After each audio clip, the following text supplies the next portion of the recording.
Peer Radio, stay solid. Mommy and daddy, wanna allow us to marry who we like. Yes, yo, my people, it's Wednesday. This is the voice of Lovely Williams, and I have in the studio with me a very gentleman. And today we'll be talking about tribes and cultures in Nigeria. Yes, so our major focus today is Isoko. Isoko in Delta State. Yes, you heard it right.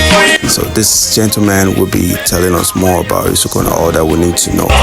He's from Isoko basically. So I'll let him introduce himself and let's get on to it. May we meet you, gentlemen? My name is Harrison Ogenerabo Me Olugbo. I'm proudly from Olugbo in Isoko North Local Government, Delta State, Nigeria. So how many local governments are in Isoko?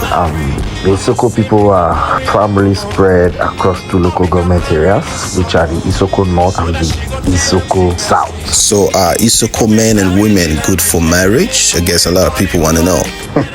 Absolutely, yes. Isoko men and women are very good for marriage. They are known for their loyalty, their hard work and deep commitment to family. You know, the average Isoko man is a provider. You know, it may not be loud, it may not be flashy like the dogus and all, but an Isoko man is a provider. An Isoko man is a very responsible man. It's so difficult to see an Isoko adult man like Papa, where get wife and children, where could they irresponsible. Like, it's really rare. You don't get to see an Isoko man that is not able to provide for his family, like no matter how little, no matter what he does, like his line of trade or business, but they are always able to keep their family surviving. And Isoko women are the best kind of women to get married to, because one of the reasons is that they are resilient, they are respectful, they are industrious, and they are incredibly supportive to their partners. Like, Isoko woman is a supportive wife. Isoko wife is a supportive wife. And the ogak patakpata of it all, Isoko women are faithful. A married Isoko woman is faithful. Like, growing up in the South, it is known generally that men look forward to marry an Isoko woman because they know if you marry this one, she's a keeper. Like, she's loyal and she's faithful to you. I think this kind of connects with our tradition. This is our thing. Isoko women, the gods of the land. I'm sorry for being, superstitious or whatever. Anyhow, you can perceive this, but the Isoko tradition has a very strong hold on a married woman. So when the dowry is paid and do all the necessary traditional stuff, like an Isoko married woman expected to respect herself. So she crosses the line, crosses the line in Isoko tradition does not necessarily mean like you have to go through the all of it. No, like there are some little things that you do, you have crossed the line. Like, you cannot touch an Isoko woman anywhere in her hand above her elbows. Like, handshake should not cross that part of a woman's body. And also, if you're an Isoko woman and you know that there's a particular man that is romantically interested in you, say this man, the other man till they look you, he has shown you some romantic gestures, he has exhibited certain kind of illegal ways in your, he has showed you that he really wants to, and you in your mind, and that man gives you money. Like, he gives you money, and from that money you use a part of it to buy salt or Maggi and put in the food that your husband and your children will eat. The girls are very, like, in is active, Pluto is active. So that's that. So the Isoko, those are the kind of things that kind of established that loyalty and that faithfulness for Isoko women, and also the religious aspect to the church and everything it stands for. Okay, thank you, Mr. Harry. So what are the Isoko people known for? Okay, the Isoko people are known for many things. Yes, first and foremost, like I said just now, religiously, the Isoko people kind of embraced Christianity early. Like, we're one of the earliest people in Delta State to adopt the Christian faith, like the Anglican Church, the Jehovah's Witness, and all of it. In my place, Owelogbo, where I'm from originally, in the whole of Anglican Communion in Nigeria, if not the world, Owelogbo has a very high number of indigenes that are Anglican priests, that are ordained Anglican priests. we've had two bishops now. We had like say indigenous people who come from one particular village where we say there be Anglican priest. Owelogbo has, I think, a reasonable high number that is recognized in the Anglican Communion worldwide. The Isoko people, they are also known for farming. That is our means of livelihood. Isoko people are farmers, from cassava to yam and all of the rest. And Isoko people, they are educationists also. There are some people, there are some notable treasure figures, some people that wrote some of these readers, like Udodo Ume.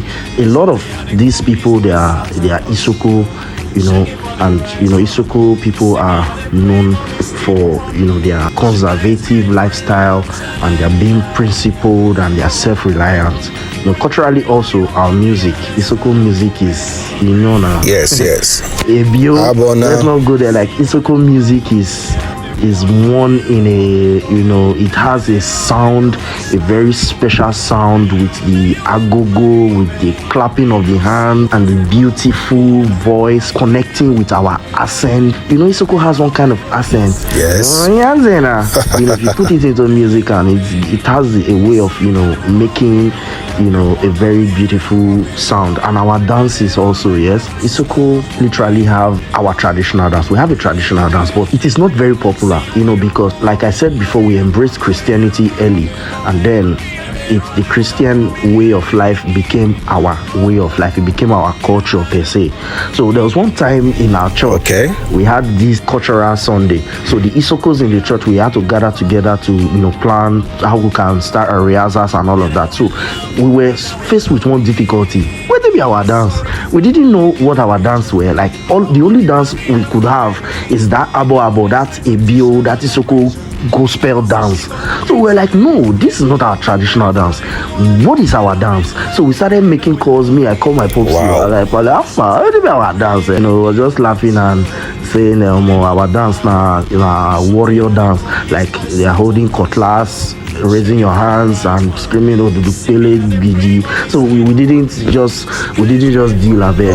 We just went with our ABO and we did that. Unlike the different tribes, they have their checking of their ways, the jaws, the shekiri, they have the way they move their hand, how they check their head up and down. Like Isoko, we just say, well, okay, our traditional Christian. Oh, really? So, we embrace this. So that's that about our music and our dance. Okay. So what has people said about Isoko to your hearing that you wish to defend? So one very common statement I often hear about the Isoko people, and I would like to address, is that the Isoko people are stingy. Hold on, please. Can you say that again? That the Isoko people are stingy. Yes, people say that a lot. I get it a lot.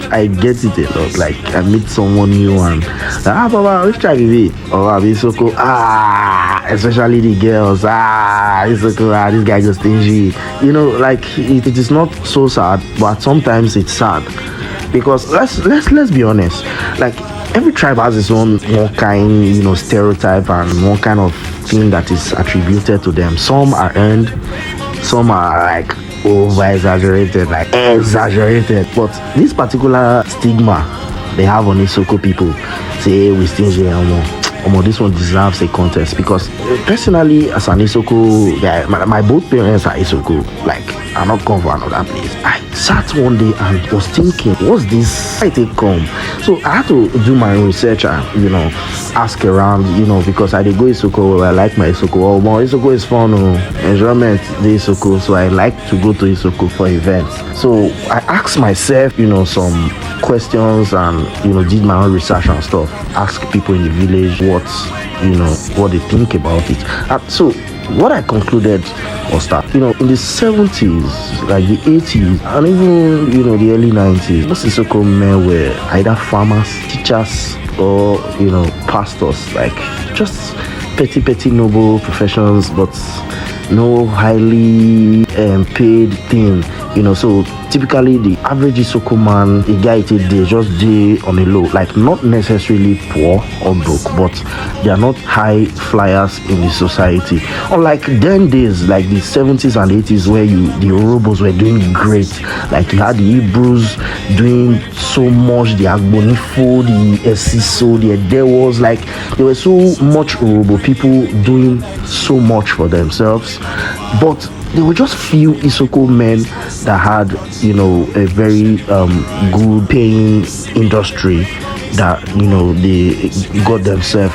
And, the average Isoko man is just average. That is what an average Isoko man is. So they kind of lived modest lives, and they managed the little they had with pride and discipline. So you see, Isoko men do not like to beg. They don't like to depend on others.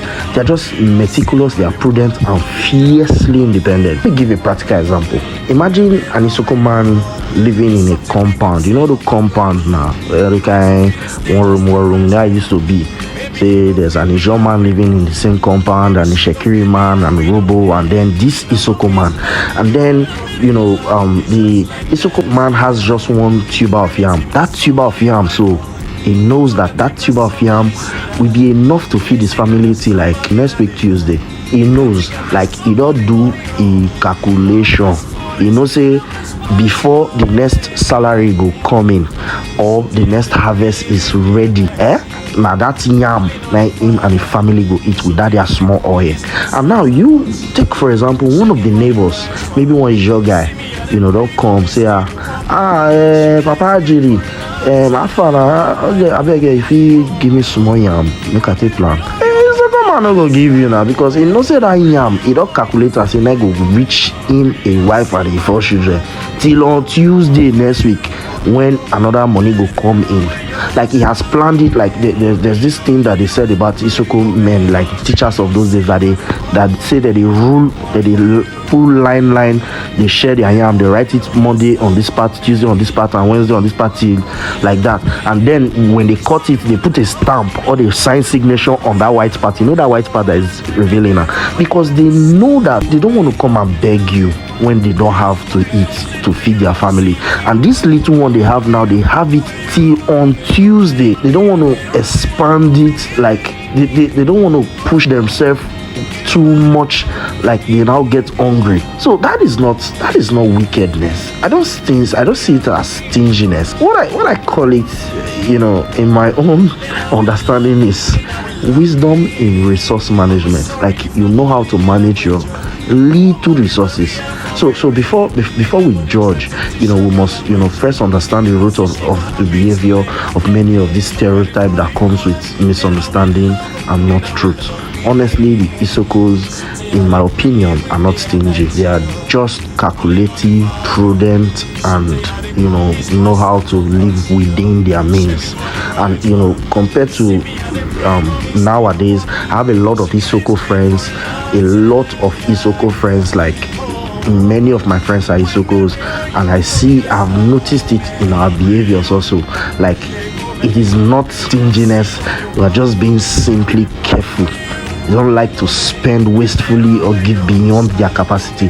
Like Isokos, we can be very generous when we have, but we are so cautious so we don't lose what we need to survive. So it's just a form of economic discipline, and in today's world, that is actually a strength. Like in the economic brouhaha of the world right now, that is something that is needed. Okay. Thank you for clearing that part. So tell us, Isoko Tolopia, what does this even mean? Isoko Tolopia.